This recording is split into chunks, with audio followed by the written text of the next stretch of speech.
नमस्कार।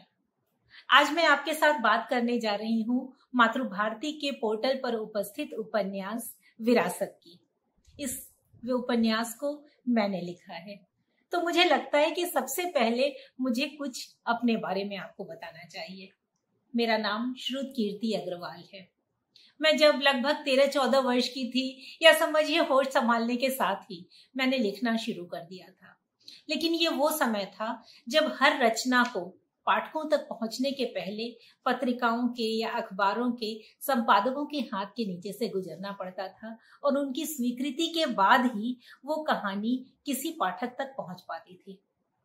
तो अक्सर मेरी कहानियां खेत सहित वापस आ जाया करती थी। सच बताऊं, बुरा तो बहुत लगता था, तकलीफ बहुत होती थी, लेकिन अब सोचती हूँ तो लगता है कि किसी भी रचना के, किसी भी लेखक के स्तर को सुधारने के लिए इस प्रक्रिया की बहुत ज्यादा जरूरत होती है। आप जब तक उस पर मेहनत नहीं करेंगे, जब तक आप अपने काम पर ज्यादा सोचेंगे नहीं, खूब सारा पढ़ेंगे नहीं, तब तक आपकी रचनाओं की गुणवत्ता में कहीं तो कमी रह जाएगी ना। आज के समय में सोशल मीडिया के चलते हमारे विचार, हमारी रचनाएं झटपट पाठकों तक पहुंचते हैं। हमारे फॉलोअर्स, हमारे पाठक उनको पसंद भी कर लेते हैं, लेकिन क्या आपको नहीं लगता कि गुणवत्ता कहीं पर थोड़ी सी मार खा रही है? अब आती हूं मैं अपने उपन्यास विरासत पर। ये एक रहस्य और रोमांच से भरी हुई कहानी है, जो मेरा वादा है कि आपको उत्सुकता की उस चरम सीमा पर ले जाकर छोड़ देगी कि आप इसे पूरा पढ़े बिना रह नहीं सकेंगे। इंसान की मनोवृत्ति का सूक्ष्म विश्लेषण करते हुए कहानी जब आगे की ओर बढ़ेगी तो आप उससे रिलेट करेंगे। आपको लगेगा कि ऐसा कुछ आपके आसपास किसी के भी साथ हो सकता है।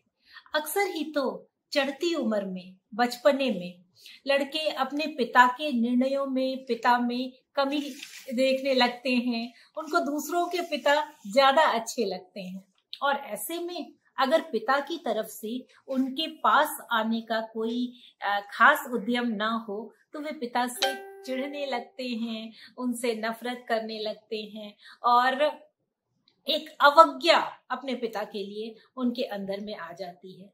फिर रमेश के पिता तो अपने घर में रहते ही नहीं थे।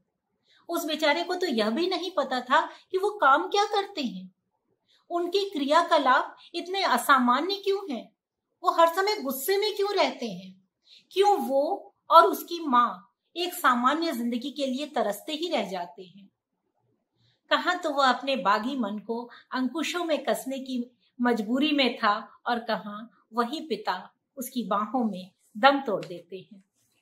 परत दर परत उनकी मृत्यु के बाद उनकी विरासत के जो रहस्य खुलते हैं, और वो उलझता चला जाता है कि 3-4 दिनों से रस्सियों में बंधी, मदद मांगती, भूखी प्यासी वो काली मोटी बदसूरत औरत, और हवाओं में सरगोशी करती एक आवाज, सुनहरी सुनहरी, उसको हर समय सुनाई देने लगती है।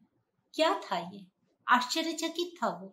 उसके पिता क्या सचमुच मर चुके थे, या उसकी उंगली पकड़ उससे अपने अधूरे कामों को पूरा करा रहे थे?